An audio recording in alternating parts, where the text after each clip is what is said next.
Hey everybody, it's Safi and Marco Dish Out on Movies, the only movie review show on YouTube to review movies in terms of food. It's just Marco here once again, and I am here today to finally review VHS Beyond. I wanted to review this yesterday, but it literally would not let me watch it. It kept on glitching and glitching for some unknown reason. And then I was able to watch The Old Man without any problem. The Old Man is a TV show. So it was just kind of weird. It was like a supernatural kind of thing. And it happens all the time, though. Stuff like that. And this movie, I've reviewed like all the Shudder original VHS movies so far. And this one was okay. When they released the poster, I was like, what are they going for here? Like, what is VHS Beyond mean? Because when they released, like, VHS 85, VHS 94, 99, you knew that, like, okay, these are stories that take place in those years. They can be any type of story. But VHS Beyond, it's not really like, it's a title that just kind of makes you sit there and go, why is that? And so let's get into the movie. For starters, one of the things that I didn't like about this movie was the way that it was edited. The older VHS movies were a lot more straightforward. In fact, I think that the ones from the previous years, they've been pretty straightforward with, like, these are the stories 1, 2, 3, 4, 5. But in this one, they shuffle things around, and it got really confusing for me. I kept having to double check, like, is this a story? Oh, yeah, that's that one. I was getting really, really confused, especially with the first story, which was Stork, I guess. It was just like a random story about, like, the SWAT team going into this house to kill some monsters or something. And it felt like a video game. It felt like a Resident Evil movie. It had a lot of blood and gore, which I loved all the special effects in Stork. I thought that the special effects were really, really good. Especially, they had this chainsaw guy, which, again, that's from Resident Evil 4. It was straight out of Resident Evil 4, in my opinion. Like, yeah. But this story didn't really make much sense. I read that it was, like, based on a piece of art or something, and it was like the piece of art come to life. I don't know what that means, but, like, yeah, it was just an okay story. It was pretty good, though. Like, I could have, if this had a good story behind what was going on, it could have been really, really good. It was just kind of like a video game sequence, it was like a video game cutscene for a Resident Evil game that never came out. I would give that story a C+. And let's talk about the wraparound, which, oh god. The wraparound was terrible. The wraparound was very much like the one from last year about the alien boy who was being raised in a lab and everything, except that one actually made some sense. This one, I don't know what it was. It was like about, I think maybe it tied it, it might have tied into Stork. It might have been the same house. But it was all about this house where, like, there was this Asian family that lived there, and they documented this evidence of monsters or something, and it was just kind of, like, really boring and bland. Like, the segments would cut to this wraparound story, and you just sit there like, oh, God, here's the documentary part again, like, wasn't looking forward to that. And then at the very end, they finally show this quote-unquote scary footage, and it's like 1 minute of, like, this alien putting his finger down the Asian guy's throat and, like, looking down his throat or something, and I was like, what? And then it ended. And then it ended and they started playing, like, rock and roll music, which was very bizarre. I would give Abduction, Adduction an F-. My only comment that I wrote was WTF was this.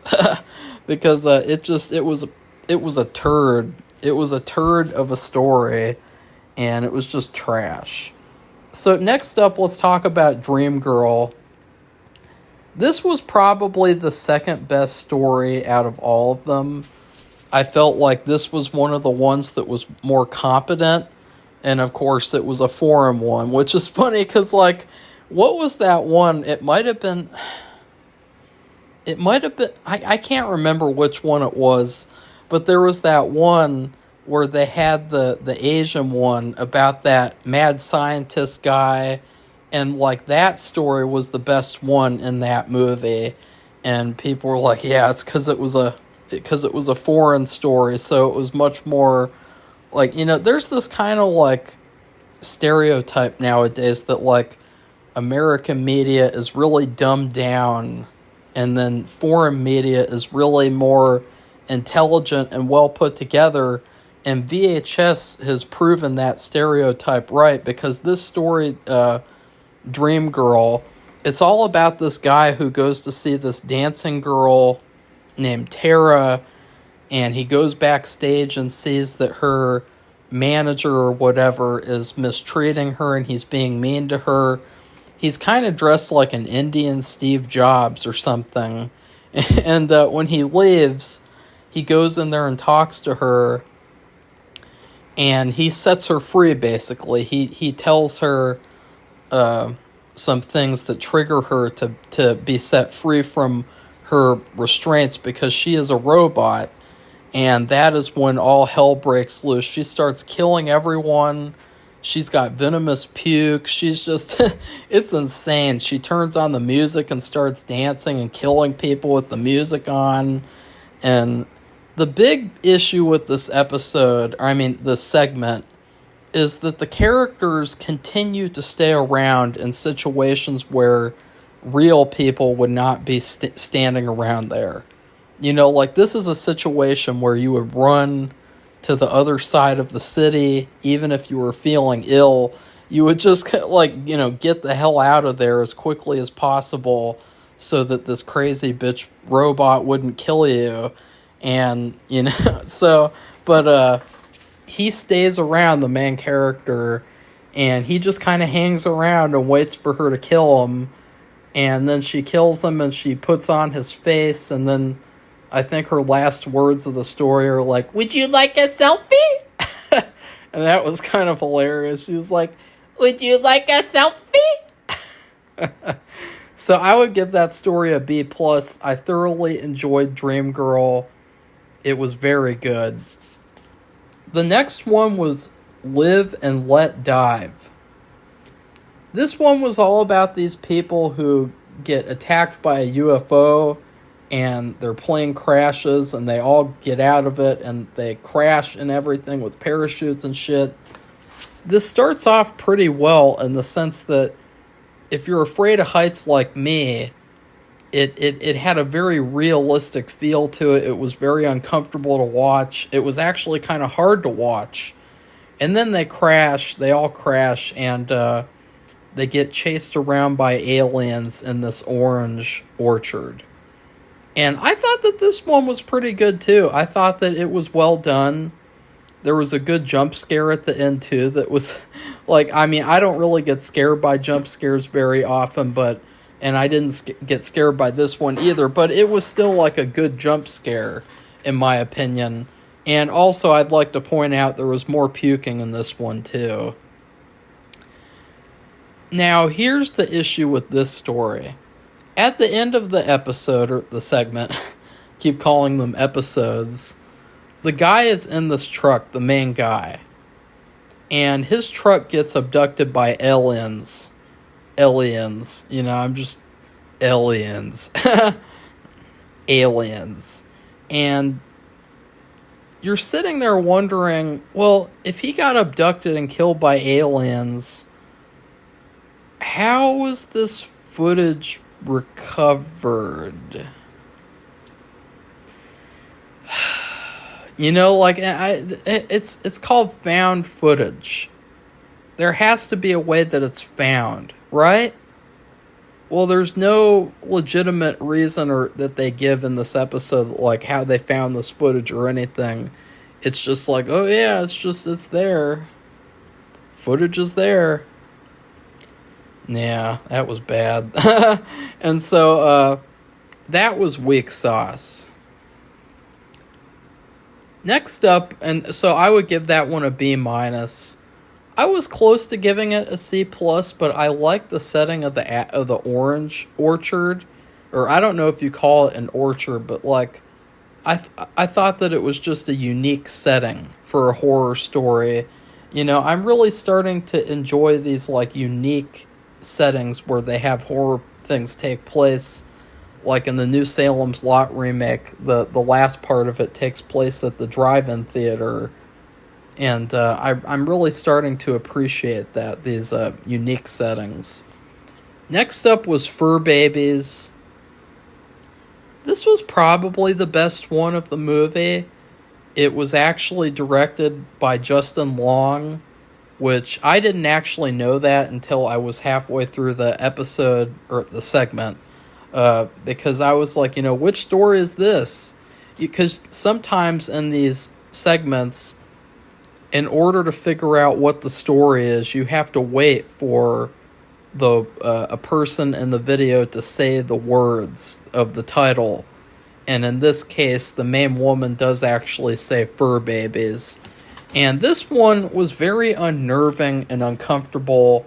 It had a very realistic quality to it. I think that this one was like the closest to what I would expect a VHS segment to be like.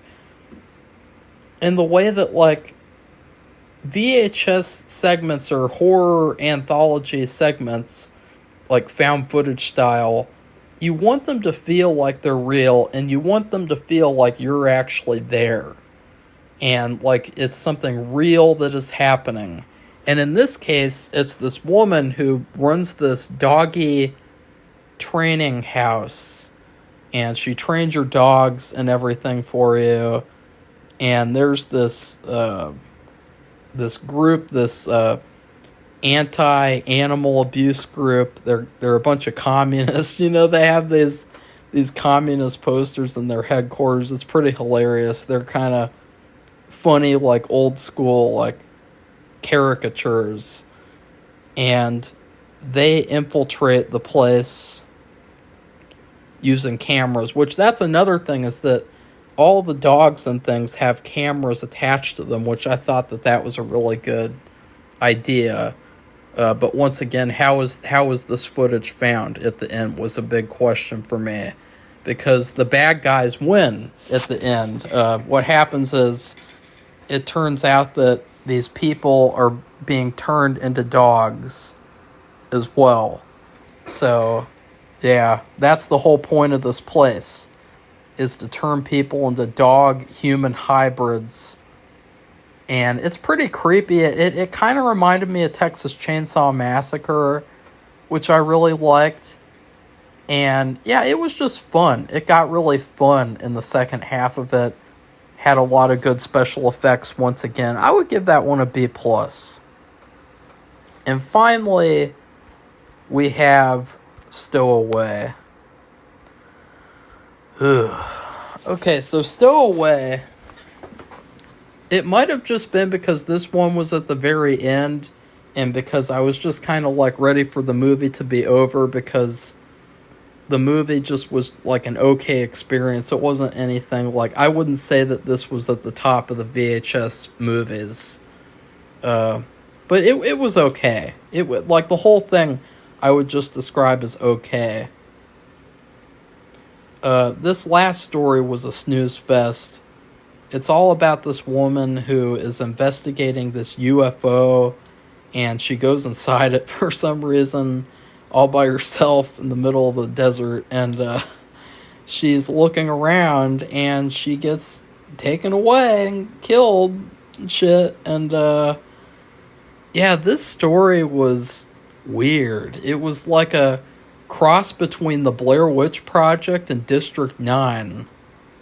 And it was really hard to see what was going on. The main girl's voice was very sleep-inducing.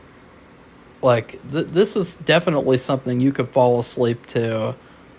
And there's random cutaways to footage of her when she was a kid, which was really weird, because if this footage was found, which again, she got abducted by aliens, how was this footage found? And then why was the footage of her as a kid edited in with her in this story? It doesn't make any sense at all, logically. And so overall, I would give that one a D+, because it had some creepy moments. It could have been really good if it was done well. But overall, like, the big issue with this was the inattention to story and the inattention to logic and reasoning. This was a very huge spectacle VHS movie.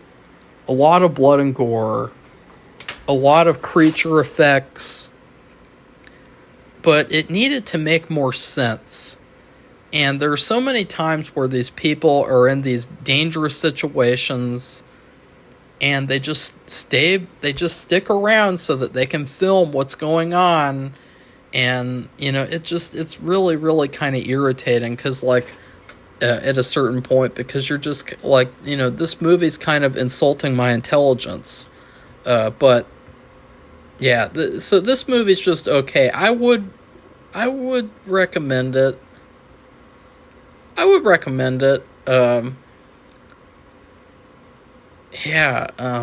So anyways, I think that so far my favorite one is, I don't know, actually. So never mind. The only VHS I haven't seen is VHS Viral, which I heard was terrible.